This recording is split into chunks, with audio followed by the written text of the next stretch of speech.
सभी साथियों को नमस्कार और उम्मीद है आप सभी अच्छे होंगे। आरआरबी ग्रुप डी आंसर की आउट हो चुकी है और साइंस के, मैथ के, रीजनिंग के जो भी सवाल हैं वो आप सभी देख पा रहे हैं कि हाँ हमसे ये सवाल पूछे गए थे और कौन हमसे बना कौन हमसे नहीं बना। ऐसे में मेरे मित्र, आज मैं आपको इस वीडियो के अंतर्गत एक प्रूफ दिखाना चाहता हूँ कि आप सभी लगातार अलग अलग यूट्यूब चैनल के माध्यम से, अलग अलग वीडियोस के माध्यम से साइंस में कंटेंट कंटेंट चिल्लाते हुए सुनते हैं और जब आप एग्जाम हॉल से बाहर निकलते हैं तो आप कहते हैं कि जिसने एनसीईआरटी पढ़ा होगा वही क्वेश्चन को टैकल करेगा। और द लॉजिकल साइंस परिवार के माध्यम से जो भी छात्र जुड़े हैं और जो भी हमको जान रहे हैं, हमारी वीडियोस को देख रहे हैं, मैंने हमेशा केवल और केवल साइंस के कंटेंट के रूप में आपको एनसीईआरटी रेलेवेंट नहीं, एनसीईआरटी ही परोसा है। और उसी का परिणाम है कि आरआरबी ग्रुप डी 2025 के जो आंसर की आए हैं उसमें सर 25 में से 25 सवाल आपको कहां से देखने को मिल रहे हैं? एनसीईआरटी के जो क्लास 9th और 10th की बुक है साइंस की, उससे देखने को मिल रहे हैं। और मेरे मित्र, अगर आप इसको एज अ प्रूफ देखने की कोशिश करेंगे तो आप सभी को मैं थोड़ा सा क्वेश्चन पे ले जाना चाहूंगा। ये क्वेश्चन है आपका जो आए हुए पूछे गए हैं। पहला है कि एक पिंड को ऊंचाई से गिराया जाता है, यदि यह 3 सेकंड तक गिरता है और g इक्वल टू 10 मीटर पर सेकंड स्क्वायर है तो इसका अंतिम वेग क्या होगा? मेरे मित्र, मैंने आपको मुक्त गति के अधीन जो किसी भी वस्तु के लिए समीकरण होता है फ्री फॉल ऑब्जेक्ट के लिए, वो एक नहीं हजारों बार पढ़ाया है। और ध्यान देना, v equal to u plus g t, अगर वस्तु नीचे गिर रहा है तो h equal to u t plus half g t square और v स्क्वायर equal to u square plus 2gh। कौन नहीं जानता होगा? तो सर सवाल तो आसानी से टेकल हो जाएंगे। ग्रेविटेशन चैप्टर का सवाल है और मैंने एक बार नहीं हजारों बार आप सबों को बताया है।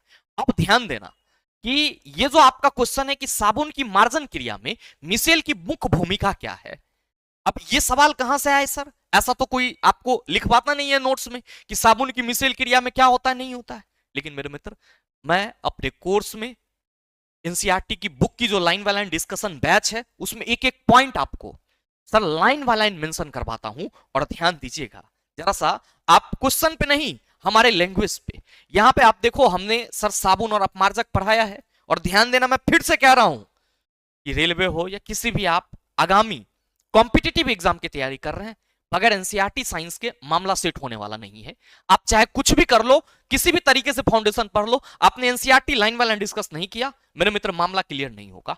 और आपकी आंखों के सामने है कि सर ये एनसीईआरटी की पेज है, ये भी एनसीईआरटी की पेज है। और यहां पे देखो आपके गुरुजी ने क्या लिखा है कि मिसेल के निर्माण के कारण पानी में इमल्सन बनता है और साबुन का मिसेल मैल को पानी से बाहर निकालने में मदद करता है तथा कपड़ा साफ हो जाता है। ये मैंने यहां पे पूरे मेंशन कर दिया है, ये पूरे के पूरे मेंशन कर दिया है। और सवाल आपका यही है। पहला क्वेश्चन अगर आप देखेंगे कि साबुन की मार्जर क्रिया में मिसेल की भूमिका क्या है? सर कपड़ों से तेल और गंदगी को ट्रैप कर हटाना। अब देखो, लेंस की शक्ति, बहुत ही आसान सा सवाल है, लेकिन इसका जो उत्तर है कि मीटर में इसकी फोकस दूरी के व्युत्क्रम होता है, ये सेम डिट्टो कहानी आपको मैंने सर यहां पे बताया हुआ है। आप जरा सा गौर फरमाओ। सर लेंस की क्षमता है, ये आप सभी को दिख पा रहा होगा। और मे भी अगर ना दिखे तो मैं इसको थोड़ा सा जूम करना चाहूंगा ताकि स्पष्ट रूप से आप सभी इसको देख पाओ। देखो क्या लिखा हुआ है कि लेंस की क्षमता लेंस द्वारा प्रकाश किरणों को अभिसरित अथवा अपसरित करने की माप होती है। और या में करके मैंने लिखा है कि लेंस की क्षमता उसकी फोकस दूरी का व्युत्क्रम होता है। ठीक है, और ये हमने अपने से नहीं लिखा, ये एनसीईआरटी में कही गई है। सर दूसरा सवाल आपने देख लिया। अब देखो इस सवाल को कि निम्नलिखित कथनों में से कौन सा सही है कि किया गया कार्य केवल धनात्मक ही हो सकता है, किया गया कार्य केवल ऋणात्मक ही हो सकता है। बहुत इजी सवाल है। बिल्कुल ये इजी इसीलिए है क्योंकि आपने इसको कई बार पढ़ा है। और जरा सा आप एनसीईआरटी की हमारे जो सर नोट्स हैं उसको आप उल्टाओगे तो यहाँ पे देखो इंपॉर्टेंट हिंट करके मैंने चीजों को मेंशन करा है। और मैं इसको भी थोड़ा सा जूम कर देता हूं ताकि आप सभी इसको देख पाओ कि चीजें क्या है। चिल्ला देखो आप कि बल एवं विस्थापन एक ही दिशा में हो तो किया गया कार्य धनात्मक होता है, बल विस्थापन एक दूसरे के विपरीत हो तो किया गया कार्य ऋणात्मक होता है, जब बल एवं विस्थापन एक दूसरे के लंबवत हो किया गया कार्य शून्य होता है। ये पूरा मैंने आपको करवाया है। अब बताओ क्या ये सवाल आपसे नहीं बनेंगे?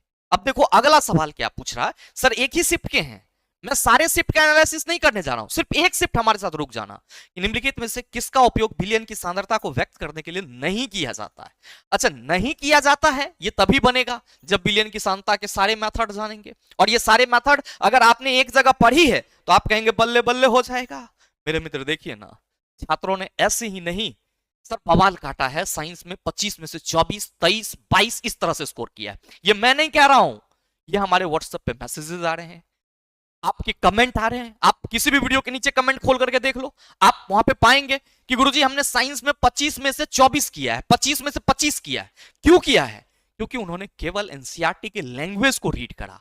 आप क्यों नहीं कर पा रहे हैं? इसीलिए क्योंकि आप एनसीईआरटी के पायरेटेड वर्जन में फंस जा रहे हैं। आप केवल भीड़ को देख करके कह रहे हैं कि हाँ यहां पे हमें बेहतरीन चीज मिलेगा, लेकिन अभी भी जहां आप समझ रहे हैं हम वहीं की बात कर रहे हैं। पायरेटेड वर्जन ही चल रहा है, कट कॉपी पेस्ट ही चल रहा है, ओरिजिनल एनसीईआरटी कहीं पे नहीं चल रहा है। आप चाहे कहीं पे भी बात कर लो, लेकिन मेरे मित्र याद रखना, हमसे पढ़ो, कहीं और से पढ़ो, अपने से पढ़ो, पढ़ना तो खाली एनसीईआरटी ही है। एनसीईआरटी को जितना बढ़िया से मांझ लो अपने दिमाग में, मेरे मित्र चीजें आपके लिए उतना आसान हो जाएगी। और ये मेरे मित्र एनसीईआरटी की बातें हैं कि विलियन की सांद्रता निकालने के निम्नलिखित 3 मेथड हैं, mass by mass percentage, mass by volume percentage, volume by volume percentage. अब इस 3 में से कोई एक होगा जो नहीं होगा। आओ सर अगले सवाल पे देखो, इस सवाल को, निम्नलिखित में से कौन सी धातु सक्रियता श्रेणी के मध्य में निष्कर्षित की जाती है? आप कहेंगे ये कौन बड़ा बात हुआ, सक्रियता श्रेणी के मध्य में निष्कर्षित की जाती है। कोई भी रिएक्टिविटी सीरीज बताएगा तो कर लेगा, बिल्कुल कर लेगा, लेकिन मेरे मित्र जो चीजें और लैंग्वेज है वो आप कहां से सीखोगे? सर एनसीईआरटी से। इसीलिए मैं बोलता हूं एनसीईआरटी पायरेटेड नहीं, एनसीईआरटी ही चलेगा, ये बात ध्यान में रखना। अब देखो यहां पे मैंने आपको ये रिएक्टिविटी सीरीज बताया है, नो डाउट आप सबों को मालूम है ये सर एनसीईआरटी का स्क्रीनशॉट है। और यहां पे मैंने क्या लिखा है कि सक्रियता श्रेणी के ऊपर के धातु उच्च अभिक्रियाशील होते हैं, सक्रियता श्रेणी के बीच में धातु मध्यम अभिक्रियाशील होते हो। देखो एल्युमिनियम, जिंक, फेरस, पीबी, ये सब क्या है? मध्यम अभिक्रियाशील धातु हैं। सक्रियता श्रेणी में हाइड्रोजन के नीचे के धातु निम्न अभिक्रियाशील होते हैं। और मैंने आपको सर इस सक्रियता श्रेणी को याद करने का ट्रिक भी बता रखा है कि कैटरीना ने कार मांगी, अल्टोजेन फरारी, फिर भी हाई क्यों मिली सिल्वर प्लेटेड ऑडी। आप कहेंगे सर रिएक्टिविटी सीरीज पढ़ाएगा तो कोई भी बता देगा, बिल्कुल बता देगा, लेकिन मेरे मित्र ये सवाल को देखो कि जब मुद्रित सामग्री पर एक मोटी कांच की पट्टी रखी जाती है तो अक्षर उभरे हुए दिखाई देते हैं, ऐसा डैश के कारण होता है। प्रकाश के अपवर्तन, प्रकाश के ध्रुवीकरण, पूर्ण आंतरिक परावर्तन, प्रकाश के प्रकीर्णन। मेरे मित्र जरा सा गौर फरमाना हमारे सर इस स्लाइड पे, ये हमारा प्रकाश का अपवर्तन जो आपका लाइट चैप्टर एनसीईआरटी में है, रिफ्लेक्शन और रिफ्रैक्शन साथ में दिया हुआ है, उसके 10वें क्लास का ये सर पहला 10वां क्लास, मतलब कह सकते हो प्रकाश के अपवर्तन की ये पहली क्लास है। और यहां पे मैं आपको थोड़ा सा जूम आउट करना चाहूंगा इसको, ताकि आप चीजों को क्लियर तरीके से पढ़ पाओ। मैंने यहां पे क्या लिखा है सर, दूसरे पॉइंट में देखना यहां पे कि मोटी कांच के स्लैब को किसी मुद्रित सामग्री पर रखने पर इसका अक्षर उठा हुआ प्रतीत होता है। उठा हुआ प्रतीत होना, तो यहां पे मैंने आपको बताया है कि डेली लाइफ में अनुभव होने वाली प्रकाश अपवर्तन की घटना, और उसमें पहला पॉइंट लिखा है कि पानी से भरे टैंक अथवा ताल या पोखर की तली उठी हुई प्रतीत होना। मोटी कांच के स्लैब को किसी मुद्रित सामग्री पर रखने पर अक्षर का उठा हुआ प्रतीत होना, किसका कारण है? आप सभी कहेंगे सर यहां जो क्वेश्चन पूछा जा रहा है, यहां जो क्वेश्चन पूछा जा रहा है उसमें सर प्रकाश के अपवर्तन का कारण है, यानी कि रिफ्रैक्शन ऑफ लाइट का कारण है। आप इस तरीके से सर टोटल शिफ्ट का एनालिसिस कर लो, पूरे 101 शिफ्ट का 2525 सवाल का एनालिसिस कर लो, आप पाओगे कि हर एक शिफ्ट में जो 25 के 25 सवाल पूछे गए हैं वो केवल और केवल एनसीईआरटी 9th एंड 10th जो आपका एनसीईआरटी की साइंस बुक है उससे पूछे गए हैं, उससे बाहर एक भी सवाल नहीं है। और इसीलिए मैं ये वीडियो आप सबों को एज अ प्रूफ तो दिखाना ही चाह रहा था कि देख लो चला कि साइंस के सवाल कहां से आए हैं। और इसीलिए जो भी छात्र आगामी रेलवे भर्ती परीक्षा की तैयारी कर रहे हैं, चाहे वो ग्रुप डी में लगे हैं, एएलपी में लगे हैं, टेक्नीशियन में लगे हैं, जेई में लगे हैं, सर किसी और भर्ती परीक्षा की तैयारी कर रहे हैं और साइंस अभी भी मजबूत नहीं हो रहा है, साइंस का क्वेश्चन पकड़ में नहीं आ रहा है, तो एक ही उपाय है चला, एनसीईआरटी क्लास 9th और 10th सर मार्केट से बुक लाइए और उसको पूरा का पूरा कंप्लीट डिस्कस कर जाइए, कंप्लीट लाइन बाय लाइन चीजों को पढ़ जाइए।